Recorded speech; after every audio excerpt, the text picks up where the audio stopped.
Marvel Rivals has 38 characters and each of them have ultimate attacks, but not all of them are created equal. Some of them are absolutely goated like Iron Man, Bucky, and Magneto, and some are kinda terrible. And in today's video, we're gonna be looking at 5 of the worst and best ultimate attacks in Marvel Rivals.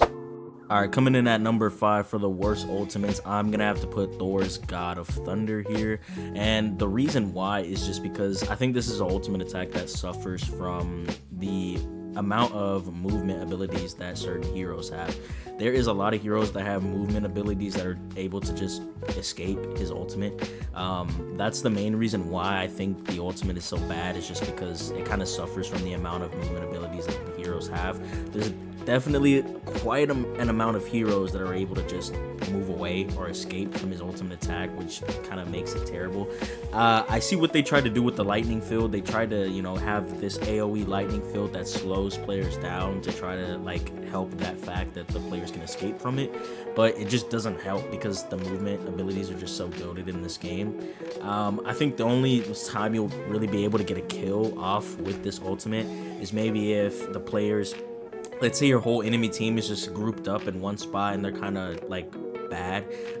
You can maybe get an ult off on this, or maybe if you're in the middle of a support ult, like if you have an Invisible Woman barrier and you have the combination of the slowness from the Invisible Woman barrier and the slowness from the God of Thunder ult combined, maybe you could get a kill with that. But I just don't really see how this ultimate could be too viable in higher elo lobbies. Alright, and at number 4, I got Adam's Karmic Revival. So this one is just kind of hard to time. It puts you under a lot of stress because you have to put this in a good position. Wherever you place this down is where your team's going to respawn. So you have to actually use your brain and think where you want to put this ability down. Also, your teammates end up selling you because 9 times out of 10 when your teammates die, they just go on TikTok and scroll. So when they come back, they have absolutely no idea what's going on. They don't even know that they've been revived, so they just instantly die again and you just wasted an ult. This one is just one that's kind of just hard to use, and it depends on your teammates how they play around it. It's just it's not that good of an ult in my opinion. All right, coming in at number 3, I got Penny Parker's Spider Sweeper. Most times, as soon as you pop this, the entire enemy team is just going to focus you relentlessly until you die. And she has a pretty huge hitbox, so it's kind of easy. Also, this ult lasts forever. I feel like Penny Parker Spider Sweeper is an ult that lasts one of the longest. It's annoying. Every time you hear it's spider time, I'm not gonna lie, teams start stressing, but I feel like as long as you focus her and try to take her out quick, the ult doesn't really do much. As soon as she dies, I'm pretty sure it goes away. This ult just isn't too reliable. It's another AoE ult that's supposed to, it's supposed to be really good in domination, those type of game modes, but in my opinion, I just don't think it's that good. Alright, coming in at number 2, I got Black Widow's Electroplasma Explosion. This is an ult that doesn't even kill squishies. You can't get a one-shot on any squishies. That's more of an AoE damage attack. So as soon as you shoot it, there's these little AoE plasma bursts that slow you down and do damage over time. The actual shot itself can't one-shot squishies, which I find strange. This is more used, like I say, it's an AoE, so if all your enemies are grouped up at once, you want to use this to try and slow them down. You can maybe get a kill off of it if you get a direct hit, and then the plasma damage, ticks away at their health and kills them. But, I mean, the fact that it can't one-shot on a direct hit on squishies is just really, really bad.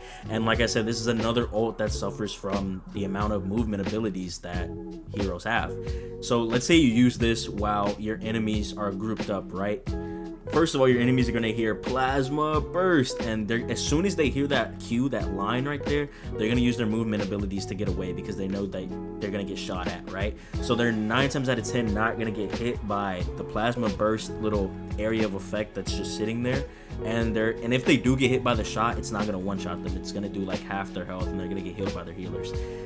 Yeah, just another ult that's pretty useless. And at number 1, I got Black Panther's Bass Descent.